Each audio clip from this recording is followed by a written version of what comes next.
topic which I was brought in today by Madam specifically, Mahalakshmi Madam. She said, I want you to speak on how to write a scientific paper for publication. And I thought that, okay, let me just type this and on Google and see what are the tips which are there for writing a scientific paper for publication. And if you see, I had 68 crore 60 lakhs results there in less than 30 seconds. And I thought, if I'm going to go through all these papers and trying and getting you the message across on a Zoom platform, it's just maybe almost impossible. So I thought of a simpler way. I said, let me speak out of my own experience. And obviously, I would speak with evidence, but I thought that let the students get benefited. Their first year students, if I burden them with too much of literature and tell them that how to write. So I must first inform them that dear students, there is enough literature. If you type this and say how to write a paper for publication, you would have enough literature, and you would see that you would get that right material on there. But this material which I'm going to speak in the next 20-25 minutes is obviously somewhere related to that material, but is more on my experience. So that's the topic which Mahalakshmi ma'am gave me, how to write and write. She said, speak on this. So this is where I am. The first question which I thought is why to publish? Why am I looking at publication? So look, guys, when you do a thesis, your guide takes up the mantle and he approves the thesis, and maybe the theses are sent by the university to two more people in that field, and they accept that thesis. So basically, when you do a thesis, it's like maybe to external exposure as a local acceptance from my point of view. But when you publish or when you write a paper, it becomes a global acceptance. That means the entire scientific community has accepted your thesis. And for me, once the entire scientific community accepts it, it means it is evidence-based. Because you may be thinking that, or two of your guys may be thinking, or the external experts may be thinking that is the best thesis. But when the entire scientific community accepts it, that means once it gets published, that means it has got evidence-based. That means your study is of high value, and basically publication is almost the best reward for a student or even for a researcher at any age. Getting it published in a good journal is what we would want to write. Where to publish is obviously a very, very important question. Obviously, you're looking at publishing your article in the best of journals which our specialty has to offer. The only point which I want to tell you is that we must consider our own journals. Our own journals, the Endodontology and the Journal of Conservative Dentistry, are of high repute.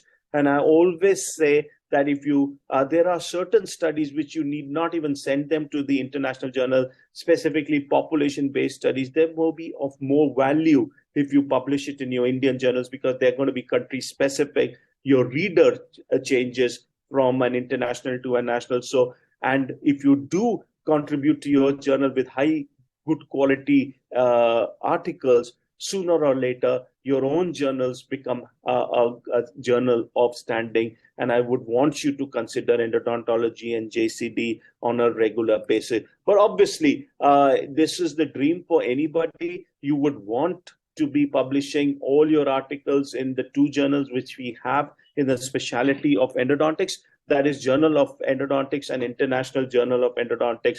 Both of them are high impact journals. They're PubMed indexed and they're the best peer reviewed. But this is where you would want to choose your journal. Obviously, the next is the concept of choosing the right journal. Basically, sometimes we need to know where we would want to be publishing. So just to exemplify this, that if you have a case of a dental trauma, and at the same time, if you have something to do with caries, if you send the dental trauma case to the caries research journal, or vice versa, you send the caries research into a dental traumatic journal, probably you're not looking at a publication, you're looking at the big R, the big rejection. So you need to know which is your right journal. Obviously, the mentors play a big role, the guides play a big role for the student. The student must be encouraged to ask this question to the mentors that, sir or ma'am, which would be the best journal for me to be sending? That's the role of the mentor, in my opinion. Another way of knowing that whether your article does suit that particular journal is that every journal website has an overview. And if you go on to the overview, there is a section of the aim and scope of that particular journal. So make sure that your thesis, which you have finished, is fitting that aim and scope of that journal. Maybe in addition to the mentor, this would also be a very, very healthy habit to develop, that you see the website of the journal and see whether that article fits the journal's aim and scope. So please do this, because we've seen a lot of times, me myself, getting back the replies from the editors that it does not fit the scope of this journal. Sometimes that time loss can be compensated if you do this. So once we know that which journal we want to be sending, my next thing to you is, guys, what is the time of choosing the target journal? What is the time of choosing the target journal? Is it at the start of the thesis? That is when you are making the protocol, or should you choose your target journal when you have finished with your thesis? The answer is very simple. You must choose the journal at the start of your thesis. For me, I tell my kids to choose the journal when they are making the thesis protocol. I'll tell you a reason for that. That why should you choose the journal? You actually started to build your topic, and I'm telling you, make sure that you choose the journal 3 years in advance, that this is the journal which I'm targeting.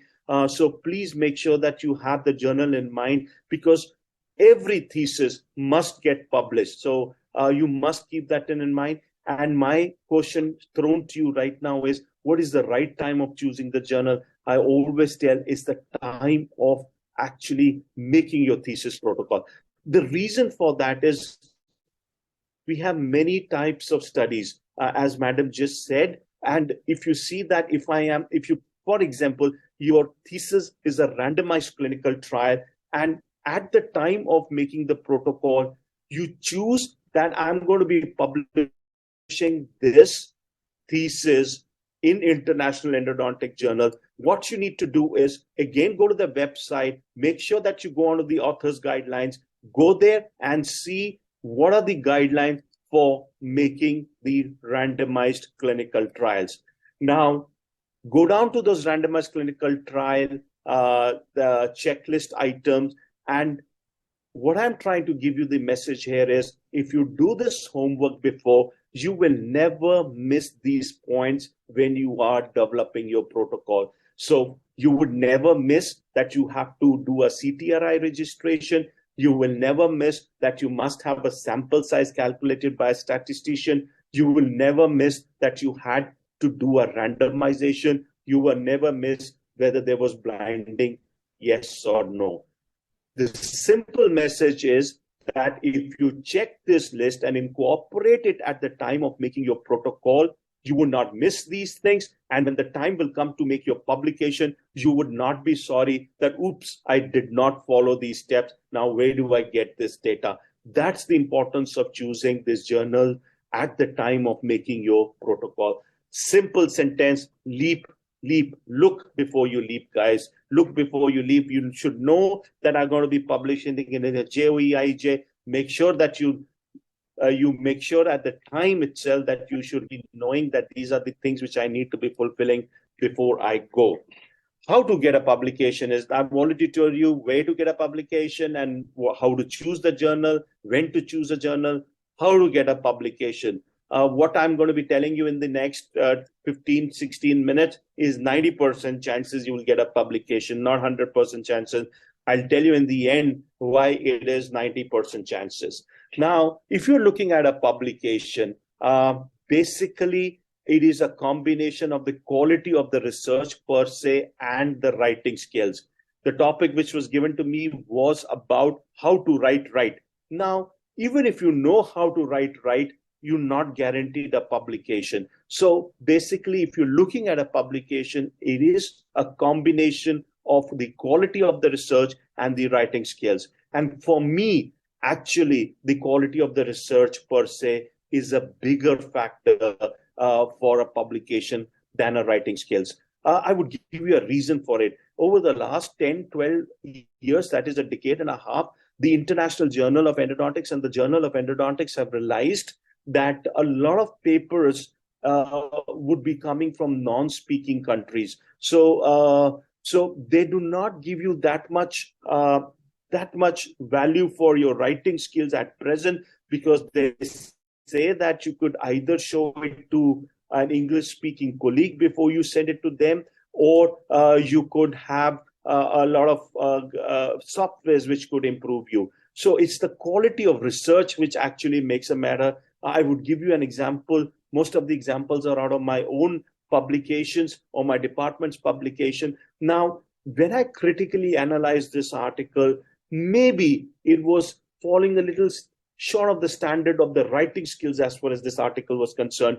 But this article got accepted in 26 days just because of the quality of the research. That means the idea of the research was sold more than the writing skills. So I have over years understood that if you have a strong quality of research, they sometimes overlook your writing skills. They help you to improve it. And now we do realize that you already have so many softwares available that which would overcome that particular problem. So the message is clear. If you're looking at a publication, it's a combination of the quality and the writing skills, not equally equated. I feel that the quality of research has to be given a more weightage. I've tried in explaining you. But before I go, Madam did touch you on this particular topic. I'll spend 5, 6 because I think this is something important for you to know, because I've already emphasized that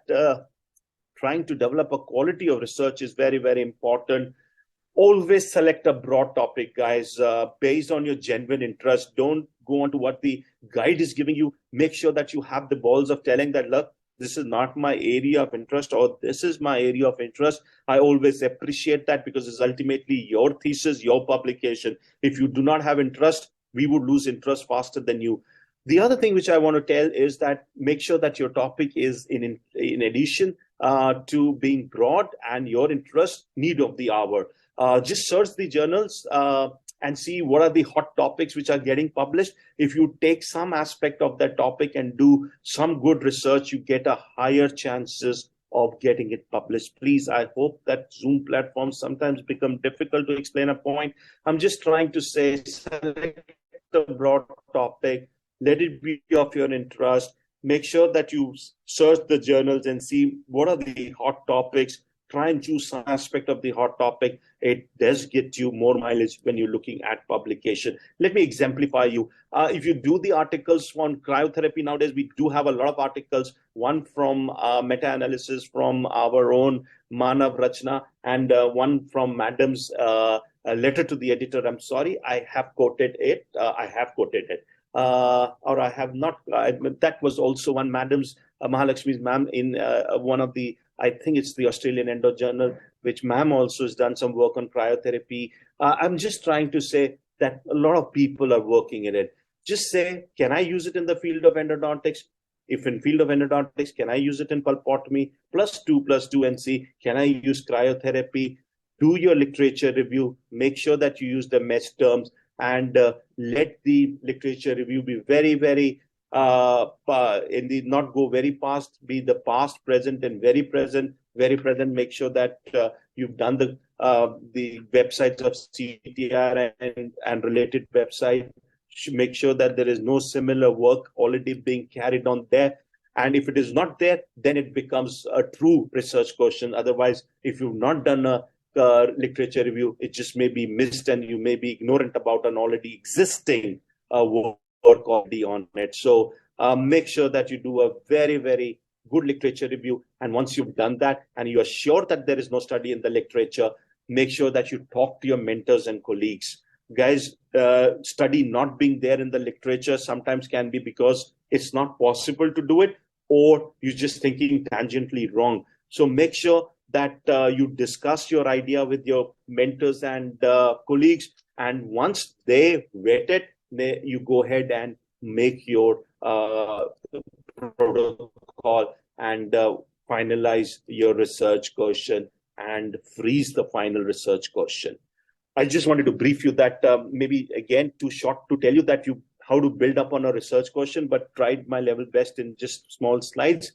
Once you've done that, make sure that you conduct the research very, very ethically. That is something which I see missing a lot of times. A mentor's job again to tell them that, look, we're not looking at disproving or proving my hypothesis, because most of the times in our country, we try and please our mentor and say, okay, the mentor has thought about this idea, so it has to be proved. Please don't do that.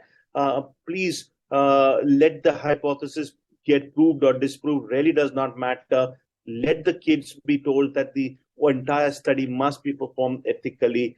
Make sure that you make them document precisely, and make sure that the x-rays and the radiographs are taken, and the pictures, clinical pictures are taken at high resolution, and make sure the data is collected very carefully. Message to the mentors is that please make sure that you somehow monitor this particular phase of the thesis. Then only can you get a good publication. Once you have everything in your thing, obviously, you need to be writing the paper. As far as writing the paper is concerned, you would need to have this, something which I thought I must tell you, that first year, get yourself at the ORCID, the registration. You will know how to do it. I've already shown you a snapshot. Real good advantage. It's somehow the journals today, AJAY, JOE, the first thing they ask you is for your ORCID. And because with your ORCID, all your publications about your mentor and you are already attached there. So they get to realize that how serious is this group, and how serious is this institute or this university. So once they think it's coming from a good university or a good research group, they tend to take up those topics for review with the bet shot. So my message to the first years is that please get yourself ORCID registered, because I personally feel your work, your university, your college gets better recognized. These are few journal tips which I'm going to be giving you for writing it right. Just go through these. Each one of them would be divided into individual slide. The first thing is you must have clarity. A fogged mind or a cloudy mind never has written well. You just need to narrate this, what you want to be writing. You should be crystal clear that this is what I want to pen down, and must again discuss it with your mentor and colleagues. Make sure. I've always seen a few students who are very, very confused that what should I be penning down? Your thought clarity has to be there. It has to be precise. It has to be clear. Then only would you be able to get your message across onto the paper. So please have a clarity when you would be writing. Have always made. This is something which I've seen. So this part of the presentation would also be helpful for developing your protocol, also helpful when you would be writing your thesis. And obviously, it is helpful when you're writing it from a publication point of view. What I've noticed over years of my teaching postgraduates, as the lady said, 50th goes out for me this 21 years now. What I need is that we do not really realize the concept of making paragraphs. I've seen sometimes the entire 2 pages of being a single paragraph, or a single line, they have taken it as a paragraph. Now, this is something which reviewers seriously checks whether you have the ability. So these are things which help you to get accepted. Be very, very careful on how you make paragraphs. I have tried making it self-explanatory, color matched. So a paragraph should not exceed 10 to 12 lines. It should start to highlight an important point. Once you've highlighted the important point, in this case is about LCPL, you expand that important point in the next 3-4 lines. That's the thing which I've told into the green line. And once you have highlighted it, conclude everything which you have highlighted and expanded. And the last part of the paragraph should be leading to the next paragraph. If you can read it for yourself, because maybe I would not have time in 30 minutes to do that. This is a meaningful paragraph.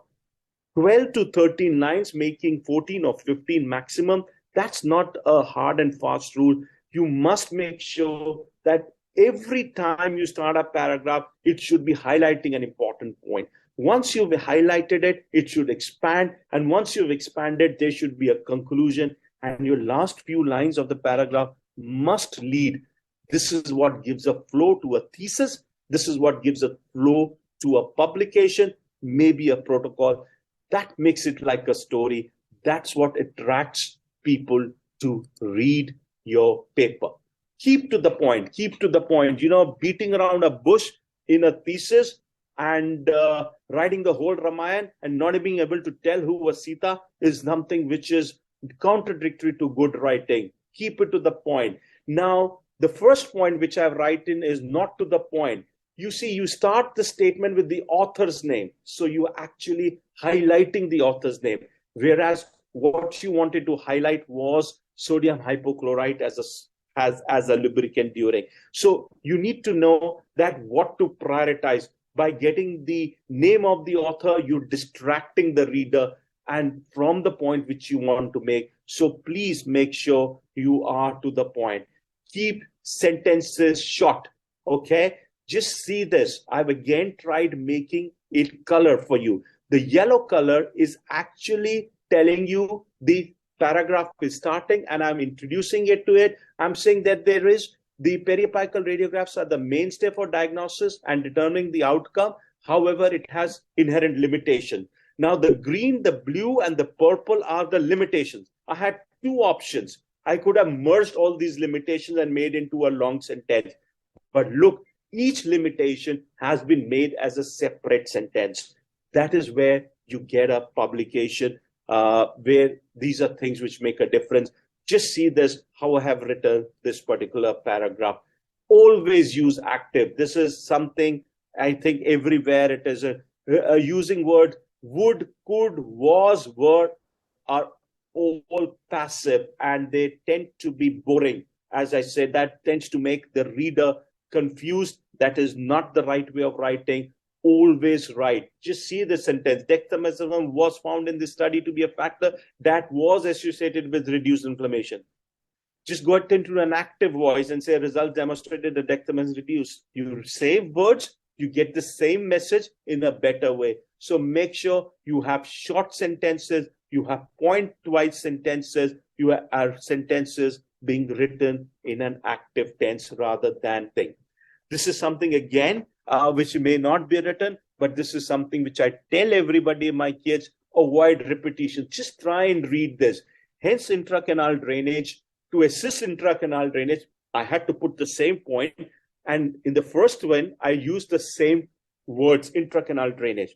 But then I tried telling you that instead of using intracanal drainage, try and find a synonym, drainage of the purulent exudate. She just play around with the words. So this makes the reader more interested. Trying and reading the same words again, boring, less chances of you getting a publication. These are some very, very beautiful points which over years I've understood that makes your publication a better. Just not using the intracanal drainage, using a synonym for it really helps you to get the things better.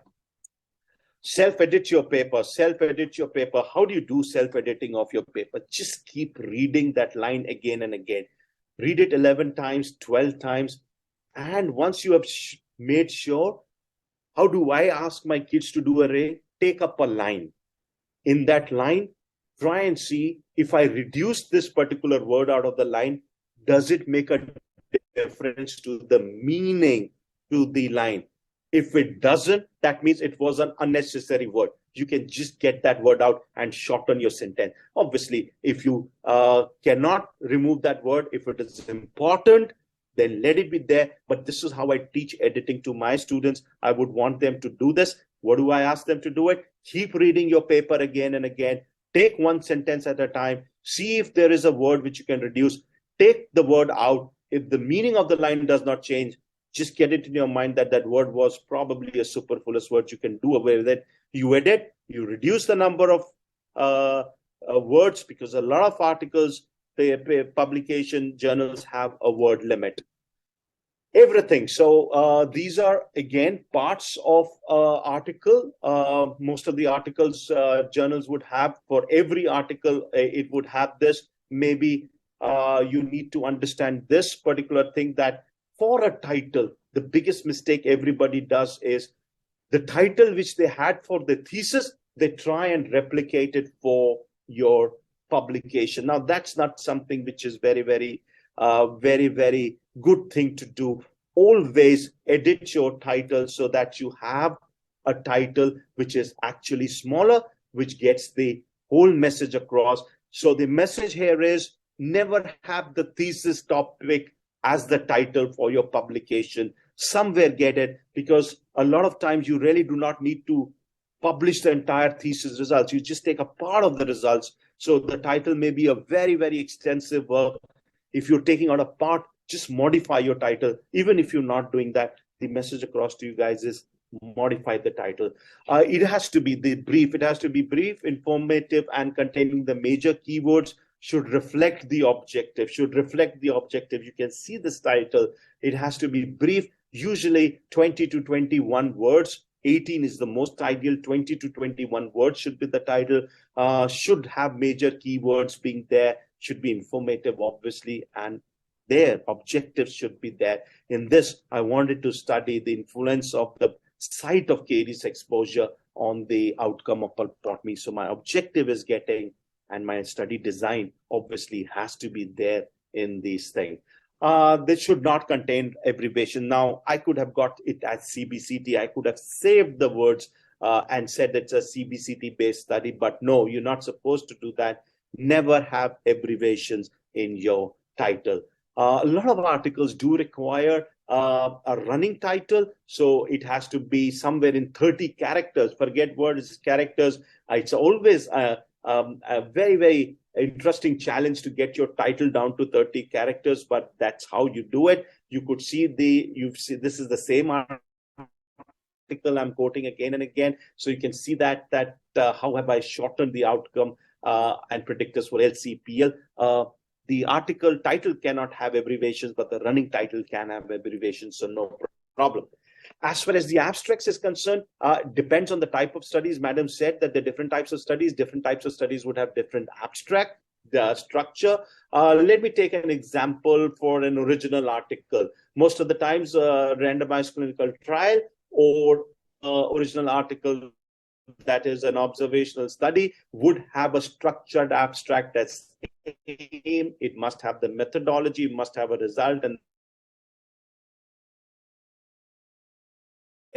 so you really need to learn to prioritize what are my information which I'm going to be giving. Most and then 300 words. Two things which they rarely see. Obviously, the aim you would be able to write. Methodology briefly, you're really not looking at detail because it's going to be inside.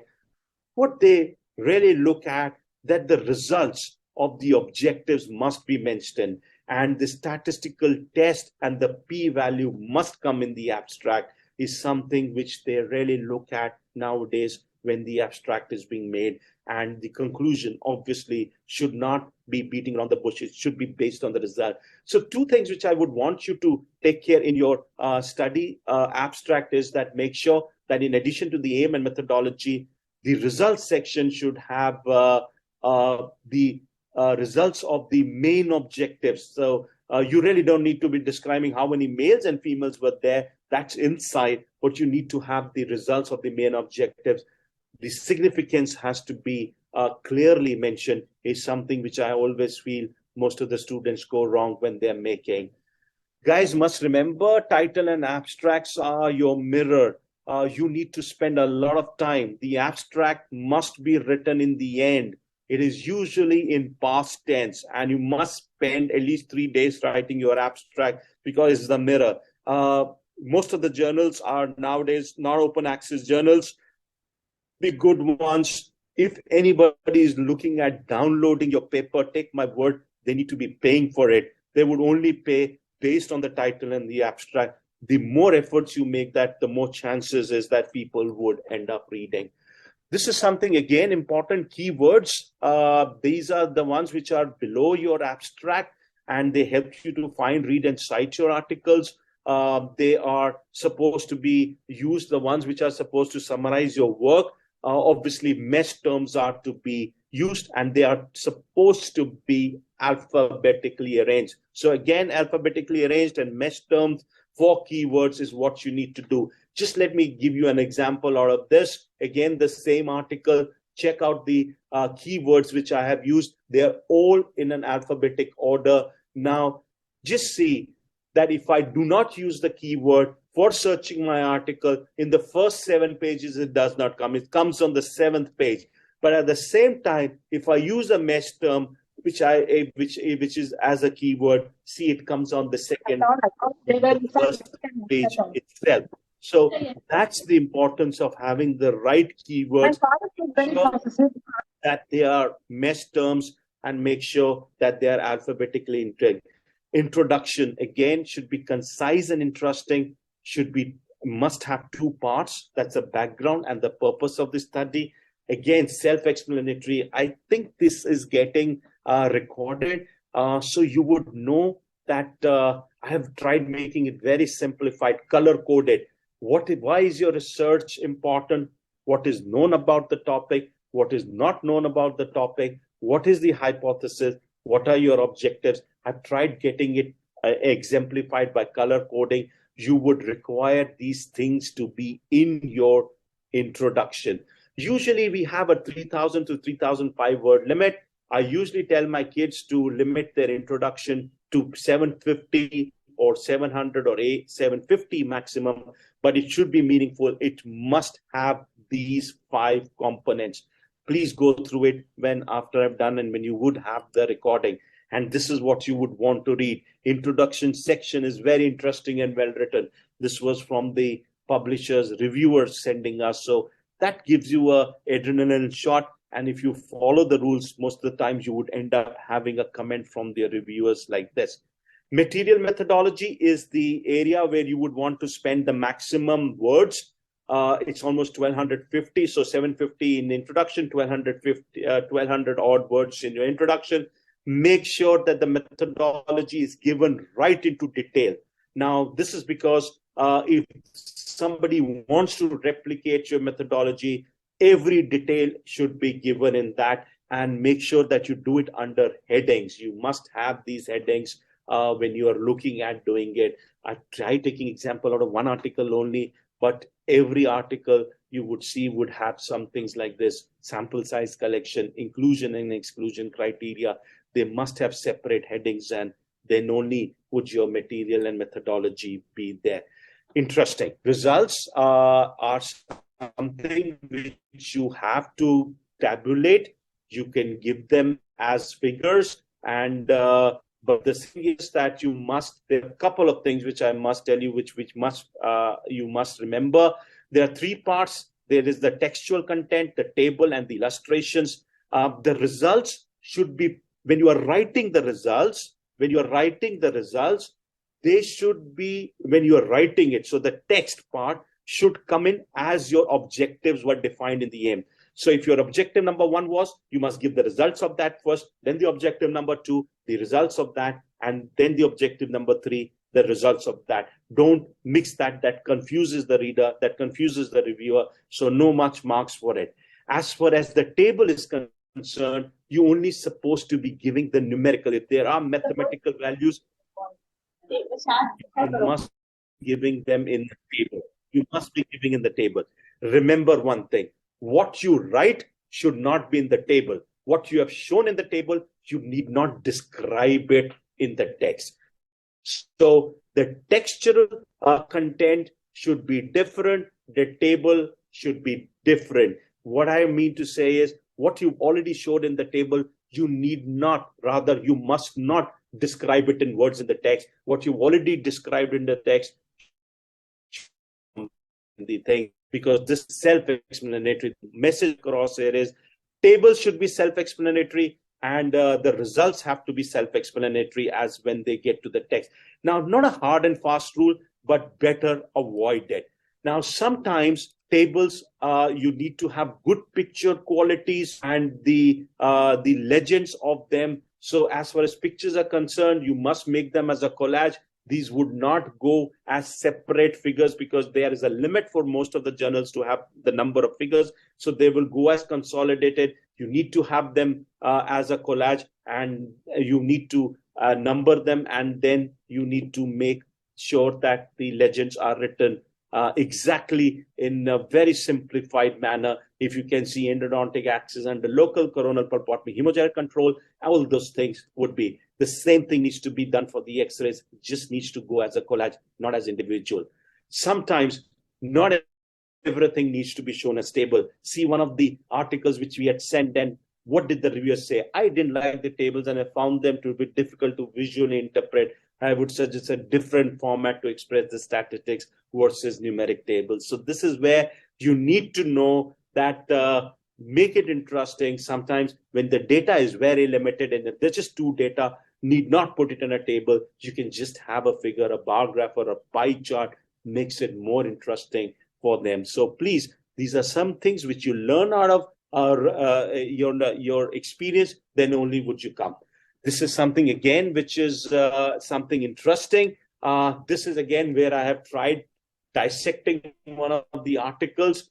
What you need to start your article discussion is defend the research question, defend every aspect of the material methodology. So it's color coded, so you'll know if you read this article. The first, you start your discussion by defending the research question. Why did I take, and maybe just a brief reintroduction, would I say. Then everything about the material methodology which you did, you need to defend it in comparison studies, and defend the compare the existing literature, but let it be very, very meaningful literature. When you tail towards your discussion, you need to give the future scopes and the limitations of the study, and you must have a realistic conclusion based only on the results. I would come back a little there. As far as the conclusions of the studies are concerned, never ever do a conjectured conclusion. It should always be based on your study results. I'm sorry, there was a color coding problem here, so that got missing. So actually, I did not study the reliability or the specificity and sensitivity. If I write in my conclusion that EPT is more specific and sensitive than cold test, it's not the results which my study. I actually only saw which test is responding more. So the conclusion which is given in the blue one is better rather than the pink one. The pink one actually had written that specificity and sensitivity. Now I didn't test that, check that. So getting a conclusion. So the conclusion should never be conjectured. It only has to be based on the results of your study. Nothing else. You cannot put 2 plus 2 and say, because I get this result, maybe the specificity and sensitivity is better. No, that's not the case. You will only be concluding based on your results. You'll be only doing that. EPT, so it's come later. Sorry for this. EPT is more specific, and so this is not my conclusion of my study. Yeah, this is where there is a problem, I think. Yeah. So as far as referencing is concerned, make sure this is something most of the reviewers nowadays see first before they even send the article. How well have you done your referencing? One thing, make sure that you follow the instructions or the way they would want you to do the referencing. Every journal has a different style of referencing. Make sure that you follow the referencing style. Vivek is going to be talking more on the softwares available.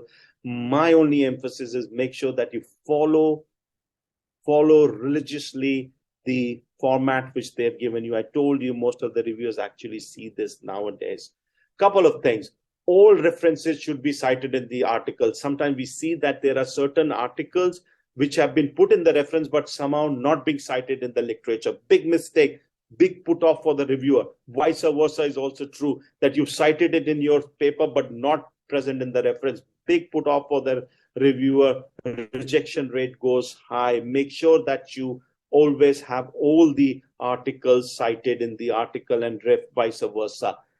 One tip, make sure that you cite the articles of that particular journal more, because if I'm sending it into IEJ, I keep quoting JOE articles they're not liking, because once I quote their own articles which are related to my work, their citation goes up. They're always happier with that. So that's the message. Cite from the journal of publication, the choice which you've done. Make sure that you are citing the articles from there.